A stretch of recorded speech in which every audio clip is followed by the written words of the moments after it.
momento del 73 es un momento muy particular porque es cuando empieza a acentuarse la censura y, digamos, poco a poco se va produciendo el silenciamiento de una generación. Entonces, ese silenciamiento produce una especie de agujero en el país y quedan los más jóvenes, que todavía no han sido prohibidos, con la posibilidad de ocupar un espacio con gran temor, claro, en principio, y algunos de ellos lo van ocupando. Patria Libre es uno de los grupos que se van dando por ahí, que en una búsqueda de caminos, en una especie de folclorismo latinoamericanista, contestatario, pro-revolucionario, no demasiado elaborado, de lo cual había distintas expresiones. Lo interesante de Patria Libre simplemente es que varios de sus integrantes después fueron músicos muy relevantes. Camino de anchas heridas, camino de piedra y flor, aunque nos robes la vida, la lucha no terminó. Que surgió a partir de unos recitales muy pequeños que se hicieron en el ámbito de los comités de base, en el ámbito universitario. Ya eran tiempos de cantar contestando y dando opiniones. Y pensar que todavía hay gente que no lo cree, que mataron a mi hermano por quererse rebelar. Tuvimos 2 discos censurados con el Patria, porque fueron hechos a principio de la dictadura para el sello Sondor, y a mí por lo menos, por ejemplo, me pusieron una bomba en la puerta de mi casa que hizo volar toda la puerta de adelante quedó en el dormitorio de mis padres, pobres. Que mataron a mi hermano por quererse rebelar. Para nuestra generación era difícil, porque la dictadura sabía que todos nosotros o éramos de ideas políticas absolutamente izquierdistas, o en los hechos estamos en contra de la dictadura. Y le pegó un hachazo al rock and roll y al blues, porque los peludos mugrientos no servían en el esquema fascista, y también, exiló a todos los músicos que hacían canciones más comprometidas desde el punto de vista social, y nuestra generación era un poco un fleco de todo eso. Entonces, era duro. Yo me comí, por ejemplo, en el teatro, en el Galpón Chico, una noche de brujas, que entraron los milicos y nos pusieron contra la pared, nos estuvieron 7 horas ahí. No terminamos en un cuartel de casualidad, estábamos ensayando una obra para niños. Toda esa gente creo que fue la que tiró más fuerte para adelante y nos hizo seguirla. Pero también teníamos la influencia de la música internacional, que ya invadía mucho más rápidamente que antes los canales culturales. Por ejemplo, los Beatles fueron fundamentales. Todo el rock and roll anglosajón y norteamericano. No sueñes, Juan, es tiempo de amar. Es tiempo de odiar. No sueñes, Juan, es tiempo de odiar. Crosby, Stills, Nash & Young, que también nos impactaron mucho en el aspecto de vocalistas, ¿no? De vocalistas ensamblados. Más lo que era la represión callejera y la situación política que estaban viviendo los universitarios, con todo ese bagaje, con toda esa mezcla que teníamos en el cerebro, empezamos a ver la posibilidad de hacer nuestras propias composiciones en español. Las cosas juntas. La búsqueda del latinoamericanismo creo que era consciente y necesaria. Soldadito de Bolivia.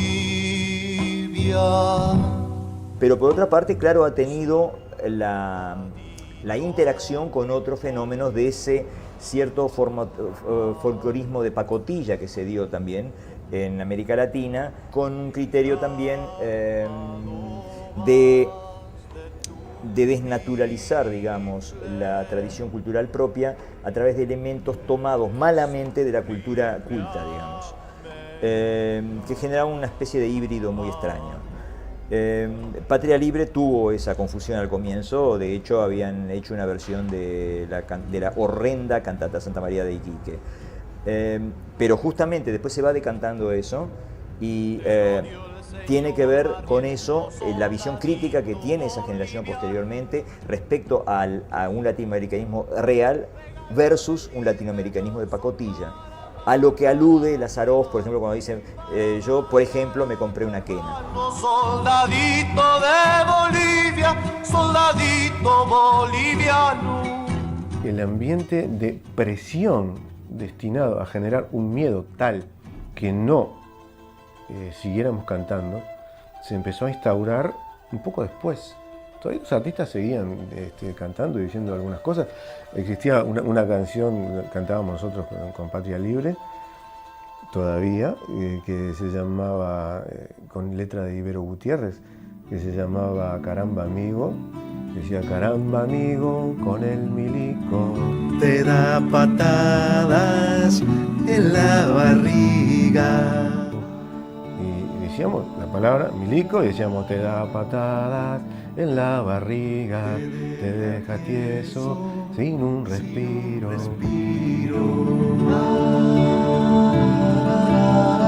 Los que siempre organizaban espectáculos empezaron a sentir mucho miedo y empezaron a sentir la presión de las fuerzas represoras. Entonces hubo un momento en que ya vimos que no podíamos seguir llevando adelante el proyecto Patria Libre. La vida son obreros de tal suerte que van sembrando la patria aunque cosechen su muerte.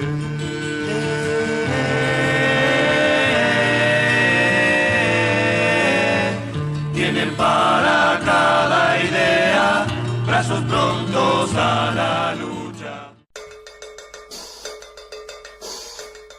Esa nueva generación contó con un joven valor a destacar proveniente de Fraiventos.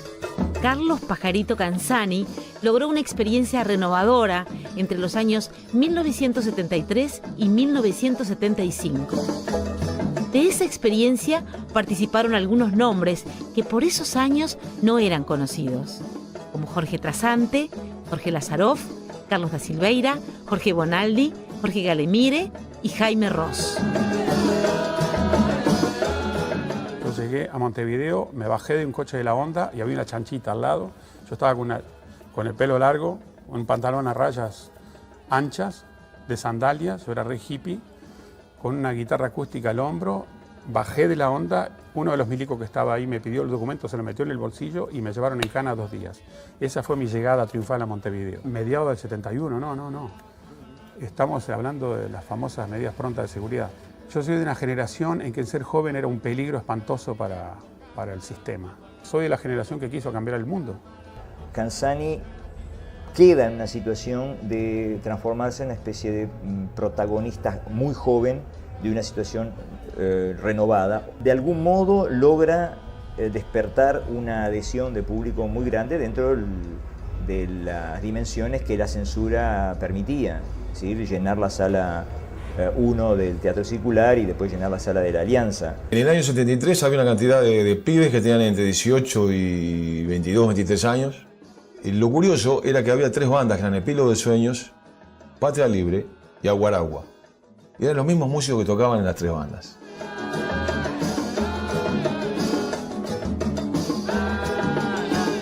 A Lazaroff y a mí nos interesaba entrar en Aguaragua porque eso de alguna manera nos daba la posibilidad de realizar una música latinoamericana de fusión con nuestras propias raíces, que eran, como dije, rockeras y de música beat. Él va incorporando cosas en forma más, se podría decir, menos prejuiciada, pero no en prejuicio en el sentido negativo, sino prejuicio natural que tiene cualquier persona en que, bueno, mi terreno es este otro. Y él, en cierto sentido, no se preocupa mucho por cuál es su terreno.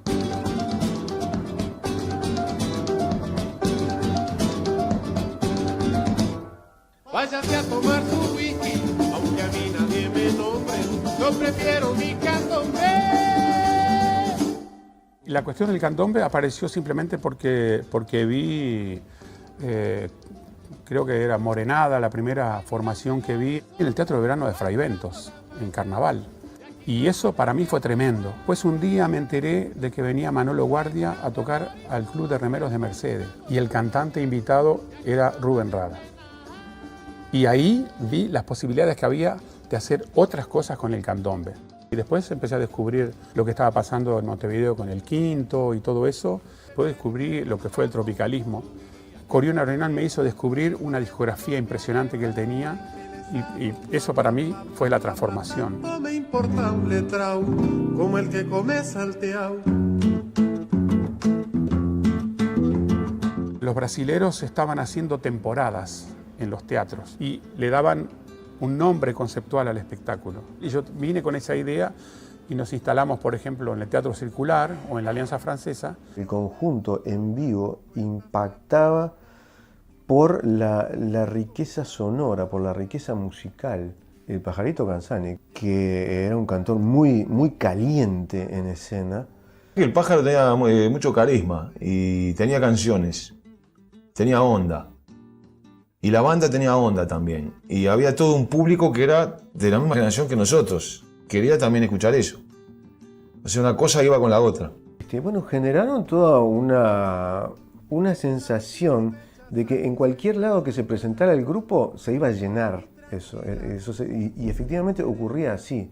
Me acuerdo que en el año 75, un mes antes de que yo me fuera para Europa, llenamos 7 teatros de la Alianza Francesa. Para nosotros, tener media sala en un teatro de la Alianza Francesa ya era una maravilla. Ahora, Canzani en sí llega a ser un tipo muy creativo, muy interesante, muy renovador, pero que se asusta de sí mismo. Y en determinado momento se frena a sí mismo y huye de la importancia que está adquiriendo su papel en la sociedad. Es difícil cargar con un peso así.